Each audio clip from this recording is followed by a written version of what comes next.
मित्रों, आप सभी का अभिनंदन, आप सभी का स्वागत।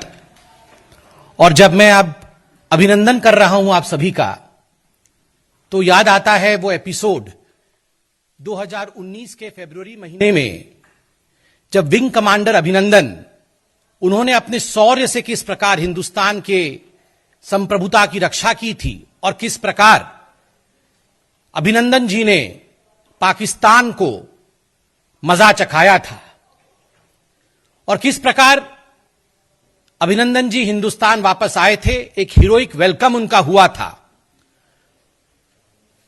उससे पहले सर्जिकल स्ट्राइक, एयर स्ट्राइक इत्यादि उन सब विषयों को लेकर कल पाकिस्तान के नेशनल असेंबली का एक महत्वपूर्ण वीडियो पूरे विश्व के सामने आया है। उसी वीडियो को लेकर भारतीय जनता पार्टी के यशस्वी राष्ट्रीय अध्यक्ष माननीय जगत प्रकाश नड्डा जी ने आज एक ट्वीट किया है। वैसे तो आप सभी ने उस ट्वीट को देखा भी है और अपने अपने चैनलों में चलाया भी है, मगर मैं फिर भी एक बार दोबारा उस ट्वीट को पढ़ता हूं। कांग्रेस के शहजादे को भारत की किसी भी चीज पर विश्वास नहीं है, चाहे वह सेना हो, सरकार हो या यहां के लोग हों। वे अपने सबसे भरोसेमंद देश पाकिस्तान की ही सुन ले। उम्मीद है अब उनकी आंखें खुलेंगी। नड्डा जी ने पहले भी चीन को लेकर जिस प्रकार राहुल गांधी जी ने भारत पर, भारत के शौर्य पर, भारत की सरकार पर और भारत के सेना पर सवालिया निशान लगाया था, उसको भी लेकर ट्वीट किया था और सवाल पूछे थे। आज पुनः उन्होंने राहुल जी से सवाल पूछा है। मित्रों, आपने देखा है कल सरदार अयाज सादिक, जो कि पाकिस्तान के लीडर ऑफ ऑपोजिशन है, पाकिस्तान मुस्लिम लीग एन के लीडर हैं और नेशनल असेंबली में भाषण देते हुए, कोई साधारण प्लेटफॉर्म नहीं था, पाकिस्तान का सबसे हाईएस्ट प्लेटफॉर्म था नेशनल असेंबली में, भाषण देते हुए जो शब्द उन्होंने कहे हैं वो पूरे विश्व के लिए एक संदेश भेजता है, पूरे विश्व के लिए एक मैसेज है। वो कहते हैं कि जब पार्लियामेंट्री कमेटी की मीटिंग हुई फरवरी 2019 में अभिनंदन जी के रिहाई को लेकर, उस मीटिंग में इमरान खान जी डर के आए ही नहीं, पाकिस्तान के राष्ट्राध्यक्ष डर के उस मीटिंग में नहीं आए, और जो चीफ ऑफ आर्मी स्टाफ हैं, जो उनके आर्मी, पाकिस्तान के चीफ ऑफ आर्मी स्टाफ है कमर बाजवा, उनके पांव कांप रहे थे और उनके माथे पर पसीने थे, पांव कांप रहे थे और माथे पर पसीने थे। यह हालत पाकिस्तान की आर्मी का है, यह हालत पाकिस्तान के चीफ ऑफ आर्मी स्टाफ का है। हिंदुस्तान के नाम से पैर कांपना और सर पर पसीने आ जाना।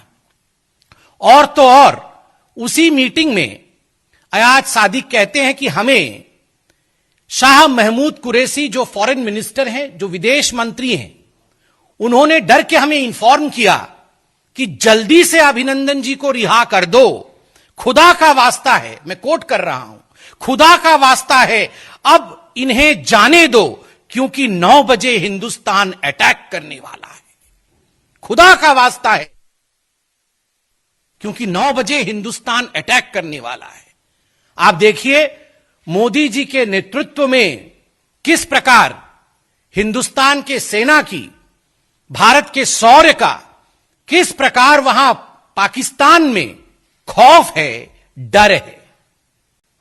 आज 2-3 विषय उठते हैं। पहला विषय उठता है कि हिंदुस्तान के आम जनता को, हिंदुस्तान के निवासियों को कभी शक नहीं था कि India is the best. As far as Indian army is concerned, we are the bravest army in the world. As far as Indian leadership is concerned, as far as Modi ji as our prime minister is concerned, we have clarity and we have decisiveness.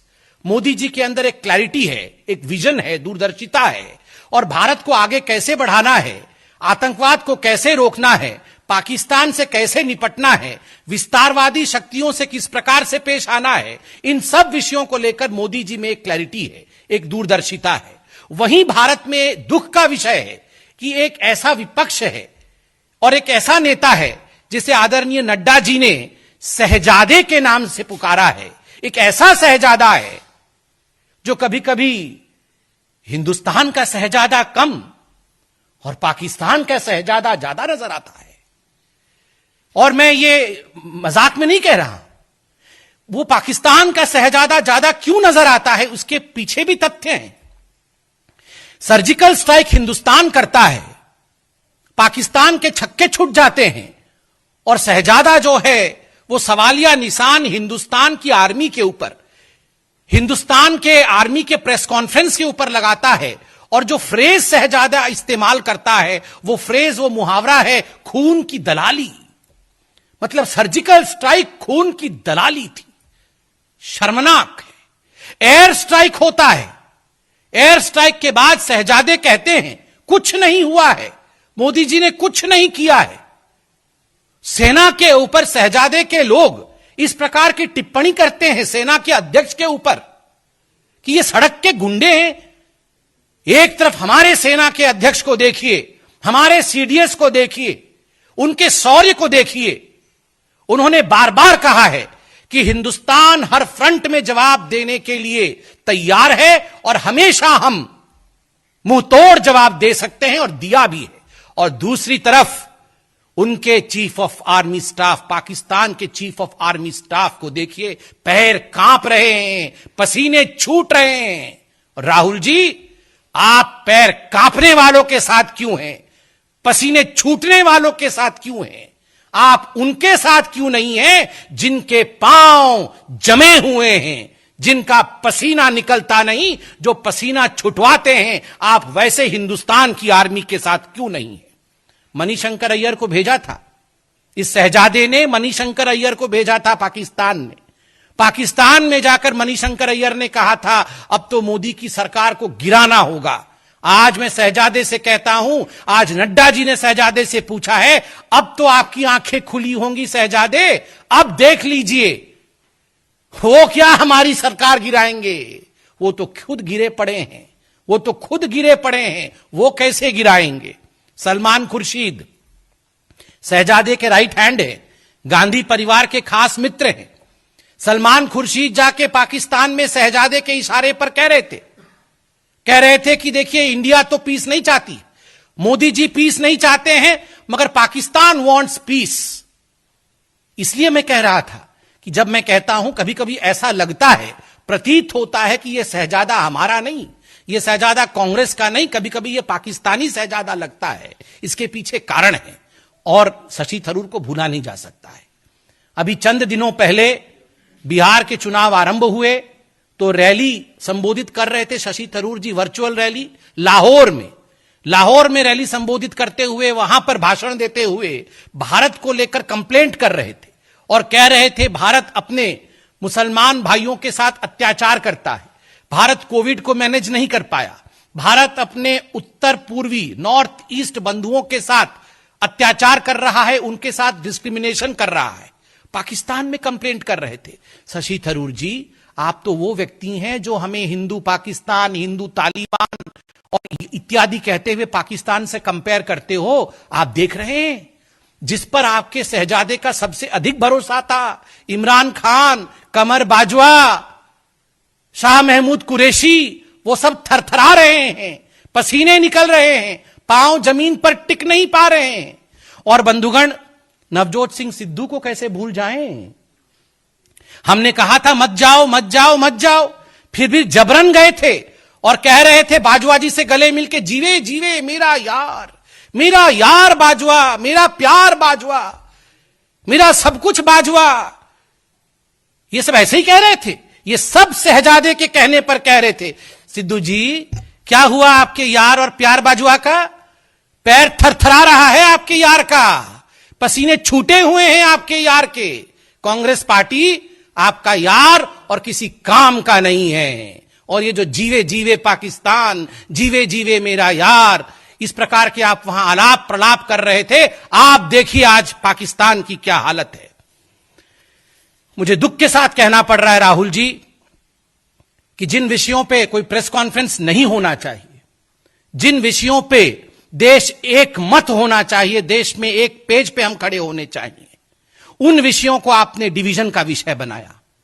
आपने अभी विस्तारवादी ताकतों को लेकर जिस प्रकार से हिंदुस्तान के प्रधानमंत्री को डरा हुआ, छुपा हुआ और यहां तक कि आपने कायर भी बता दिया, आज शहजादे आपको जगत प्रकाश नड्डा जी ने उचित जवाब दिया है और नड्डा जी ने पूछा है आपसे कि कायर कौन है, कौन है कायर और हिम्मत वाला कौन है। बंधुगण, सिर्फ इतना ही नहीं, मैं क्यों कहता हूं राहुल जी को जवाब देना होगा, मैं क्यों कहता हूं और नड्डा जी ने क्यों कहा शहजादे की आंखें खुलनी चाहिए। याद करिए अनुच्छेद 370 को लेकर किस प्रकार की राजनीति हो रही थी। अनुच्छेद 370 को लेकर जब आदरणीय अमित शाह जी ने पार्लियामेंट के पटल पर इस विषय पर डिबेट आरंभ ही किया था, तभी राहुल जी और सोनिया जी के इशारे पर तुरंत अधीर रंजन चौधरी खड़े हो गए और अधीर रंजन चौधरी जी ने तुरंत कहा कि क्या आपने इस विषय में सहमति ली है, क्योंकि अनुच्छेद 370 तो द्विपक्षीय विषय है, article 370 is a bilateral issue, so ये इंडियन पार्लियामेंट अकेले इसमें निर्णय कैसे ले सकती है। तो आप बताइए, आप देखिए अधीर रंजन चौधरी जी, ये है इंडिया की शक्ति। आप इसे द्विपक्षीय बता रहे थे और अनुच्छेद 370 को लेकर राहुल गांधी पार्लियामेंट के बाहर खड़े होकर कह रहे थे कि हजारों लोगों की मृत्यु हो गई जम्मू कश्मीर में, और राहुल गांधी के इसी बयान का फायदा उठाते हुए उनके अजीज इमरान खान ने डोजियर दिया था संयुक्त राष्ट्र में कि देखो ये हमारा राहुल गांधी क्या बोल रहा है। हमारे राहुल गांधी बोल रहे हैं हजारों लोगों की मृत्यु हो गई है जम्मू कश्मीर में। तो राहुल और इमरान और उनके शहजादे जिस प्रकार से एक कोएलिशन में चल रहे थे, आज राहुल जी क्यों एक ट्वीट नहीं आया? मैंने देखा नहीं है राहुल जी, हो सकता है ट्वीट किया है क्या? मैं जनता से पूछ रहा हूं, राहुल जी के ट्विटर हैंडल में जाके देखिए, जो अपने देश के प्रधानमंत्री को 1 मिनट में 1 सेकंड में डरा हुआ, छुपा हुआ, कायर इत्यादि बताते थे, एक ट्वीट किया है क्या कि हां आज हमें पता चल गया 56 इंच का सीना क्या होता है, आज पता चल गया। किया है क्या भैया? 56 इंच का सीना वही होता है जिस सीने को देखने मात्र से पाकिस्तान के चीफ ऑफ आर्मी स्टाफ के पैर कांपने लगे, माथे पे पसीना आने लगे और पाकिस्तान का राष्ट्राध्यक्ष इमरान खान मीटिंग में आए नहीं और उनका जो फॉरेन मिनिस्टर है, विदेश मंत्री है कुरैशी साहब, वो कहे खुदा का वास्ता है छोड़ दो नहीं तो हमारे ऊपर कहर आ जाएगा। ये होता है 56 इंच। राहुल गांधी जी, आशा करता हूं आज आप घर में बैठ के 56 इंच क्या होता है इसके विषय में अध्ययन करेंगे और यथाशीघ्र ट्वीट करेंगे, वरना जो आदरणीय नड्डा जी ने कहा है कि हम उम्मीद करते हैं आपकी आंखें आज खुली होंगी, देश मानेगा कि आपकी आंखें कभी खुल ही नहीं सकती है, क्योंकि आपकी आंखें लगातार इमरान खान और पाकिस्तान की तरफ ही देख रही हैं। बहुत बहुत धन्यवाद मित्रों, कोई प्रश्न हो तो अवश्य पूछें।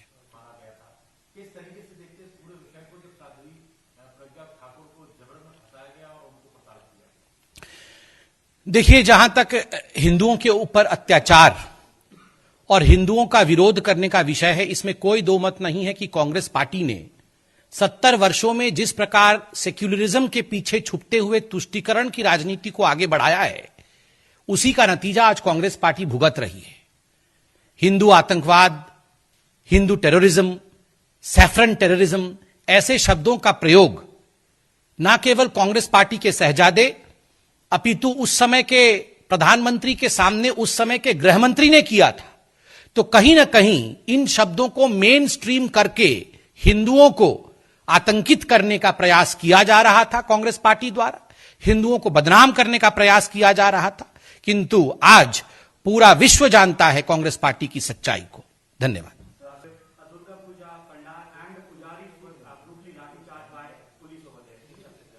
See, as far as Congress party is concerned, selectivism is the key word. The Congress party will not speak about despicable law and order situation in the states in which they govern. They would not speak about Rajasthan. They would not speak about Chhattisgarh. They would not speak about Punjab.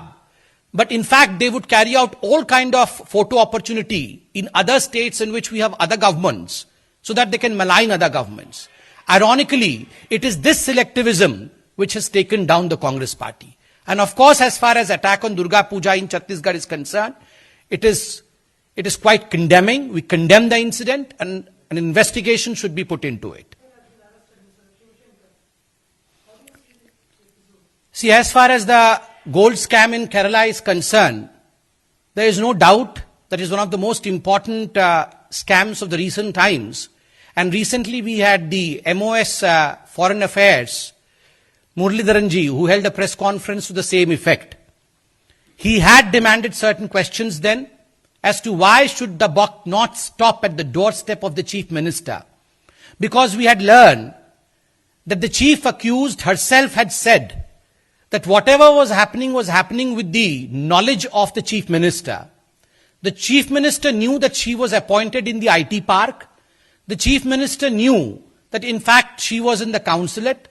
So when the chief minister knows all, and one of the closest aide of the chief minister, the principal secretary of the chief minister is arrested, this is no small thing. This only implies that the buck stops at your door, and in fact the chief minister should resign. So of course anyone who is a wrongdoer never says that I am the one who has committed the crime. Investigation is on, NIA is looking after it. It is not just gold scam. Money funding terrorism, etc. is also linked with it. That's what the NIA has said. It has serious ramifications and we have to wait for the report. But since the principal secretary is also arrested now, it's not a small affair anymore. देखिए, जिस प्रकार से निकिता तोमर जी के साथ ये घटना हुआ है हरियाणा में, स्वाभाविक रूप से जो हत्यारे हैं वो कांग्रेस पार्टी के काफी निकट के हैं. उनके चाचा, उनके भाई इत्यादि सभी कांग्रेस पार्टी में हैं. तो ये सवाल कांग्रेस पार्टी से ही उठता है कि वो अपने विधायक को सस्पेंड क्यों नहीं करते. जो अभी सिलेक्टिविज्म की हम बात कर रहे थे वो विषय बहुत महत्वपूर्ण है. बहुत बहुत धन्यवाद बंधुओं.